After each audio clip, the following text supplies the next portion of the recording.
What's up, you guys? Blue Boy here, back with another topic, and we're gonna be getting into why everybody hates Pam from The Office. Now, I'm sure there are those who like her character, but the majority of people, like, let's get real, we all know that she's a flat out liar.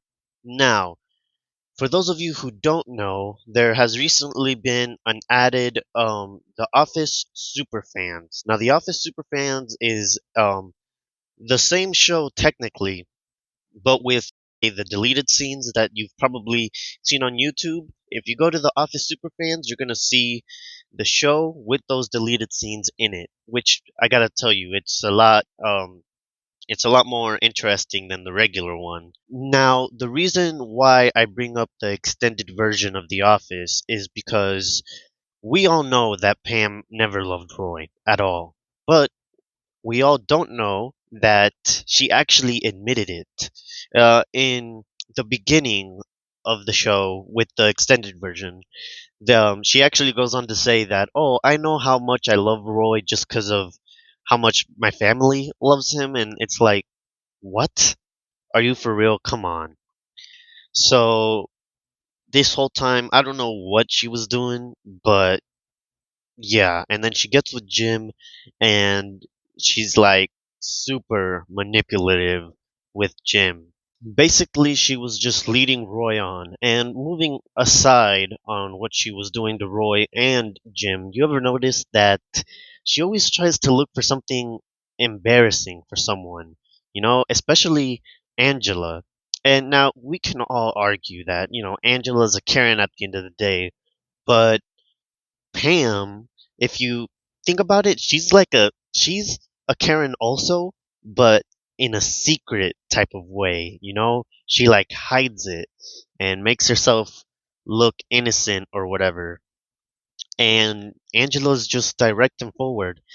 And if you notice, for example, when Angela made the toast about Philip, you know, you could tell. I don't think I feel like maybe Angela did have the intention of trying to announce Philip before Pam could do it, but it's just a toast, and then Pam decides to get up and do the same toast and try to do it even better.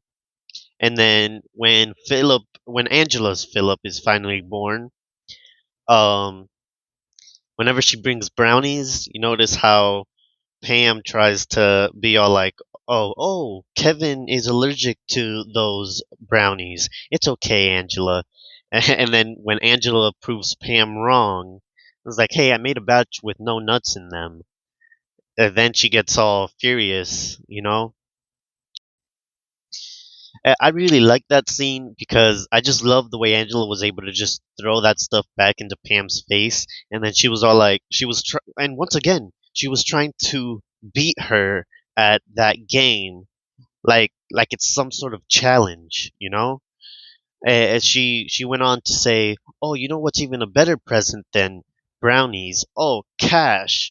It's like, Pam, come on, can you just leave Angela alone? Like, we understand that Angela can be rude and stuff, but she's rude with everyone. Why do you have to try to challenge her or like embarrass her or something?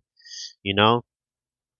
I've I've actually I remember a lot of times I would share with my family on everything that Pam has ever done. I remember my brother saying, "Dang, dude, you really hate Pam, or you're really committed to that." I don't know exactly what he said. I just remember that like, oh, I think he said something about like, "Oh, it really gets under your skin, doesn't it?"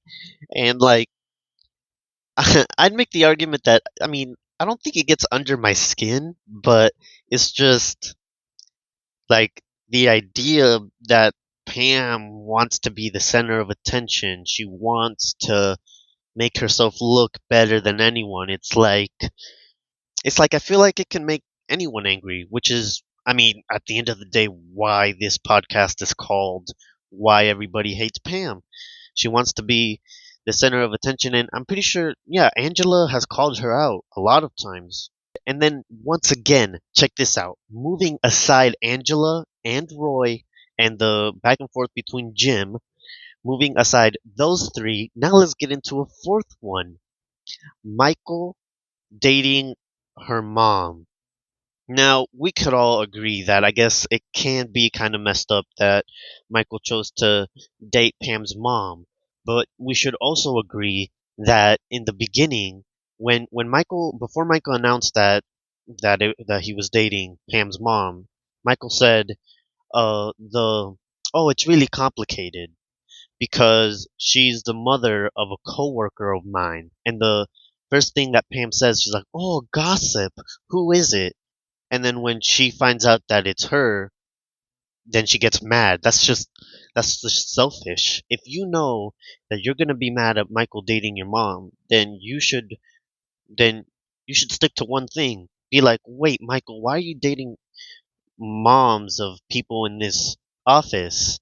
But no, she would have been a-okay and probably would have even defended Michael if she was dating Kevin's mom or Angela's mom or whatever. She would have defended it.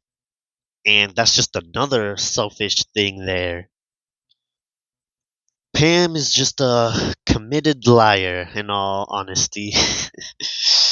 um, cause also when they were trying to find new interns and they went to the school, Pam was all like, "Oh, I have so many memories in this old gym, pretending to have PMS so I didn't have to play basketball or volleyball or whatever." I mean, right there, like, oh wow, so you've been lying since high school. Probably, probably not even then. Probably even since even younger. I mean, I guess younger makes sense, but I mean, high school or whatever, like, at some point you need to start telling the truth instead of doing what she does. She can never come through with anything if you think about it, like, because in the beginning she's happy that Jim bought the house, and then eventually down the road she's like, "Oh, he bought this house without telling me." Which you were happy for it. Why didn't you get mad then? Might as well, right? Why are you gonna bring up something from the past? And then and then she says, "Oh, he got this job in Philly without telling me." I mean, Pam, once he did tell you that he got the job anyways, you also were excited for him. Like, why do you keep on, like, telling Jim, "Oh, wow, I'm so proud of you. Oh, wow, you bought me a house." Why do you keep doing that if later down the road you're gonna just use it against him and be mad about it? And Jim knows her than better than anyone because I remember when Jim was talking to Toby, he straight up says, "If I didn't do certain things without telling Pam, she'd be married to Roy," which which to be honest, it's true. It's very true. She would have probably been married to Roy, and since she never loved Roy in the first place, she would have that would have been the worst marriage ever. But yeah, so anyways, I think that's pretty much everything to say about Pam. If I missed a couple of things, let me know in the comments down below. And I guess my next video, or eventually down the road, I'll talk about Dwight, Michael, so on and so forth, because there's a million characters in The Office. So that's pretty much it. See you guys next time. Blue Boy Infinite Topics out.